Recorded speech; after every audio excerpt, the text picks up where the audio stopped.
sot, do me thënë e përsëris edhe këtu që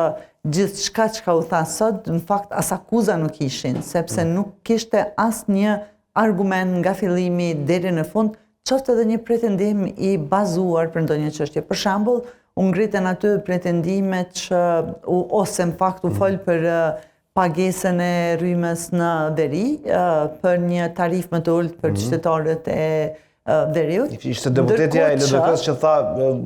në veri është rryma më lirë se është rryma më e lirë, ndërkohë që ne jemi dëshmitar të gjithë dhe e vërteta është që për më shumë se 24 vite në qytetarët serb, do të thonë qytetarët në veri të Kosovës, nuk kanë paguar asnjë cent rrymë. Do të thonë ne kemi paguar për qytetarët serb për 24 vite rrymën. A paguajnë tani? Tani paguajnë dhe tani kur përfundimisht është arritur që të paguhet rryma për secilin qytetar, pa marrë parasysh në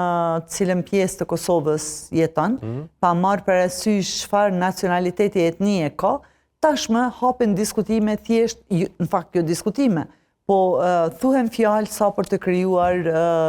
kutije ndoshta për pse duhet paguajnë ata më lirë, pse duhet ne të paguajmë këtu më shtrejt, ne që jetojmë në ju. Unë nuk e di saktë sa është pagesa, për ministrja përmendi që edhe natyrisht është një sukses i madh që është arritur që përfundimisht edhe të pagesa, sikur se gjithçka tjetër në veri të jetë në kontroll dhe të jetë e njëjtë si për të gjithë qytetarët tjerë të Republikës së Kosovës, por për të ardhur deri në atë pikë, në një periudhë tranzitore është dashur që të ketë marrëveshje edhe të ketë, domethënë, edhe për shkak të gjithë praktikës për edhe legjislacioni që ka kaluar, që ka ekzistuar për vite tashmë, është dashur që të ketë edhe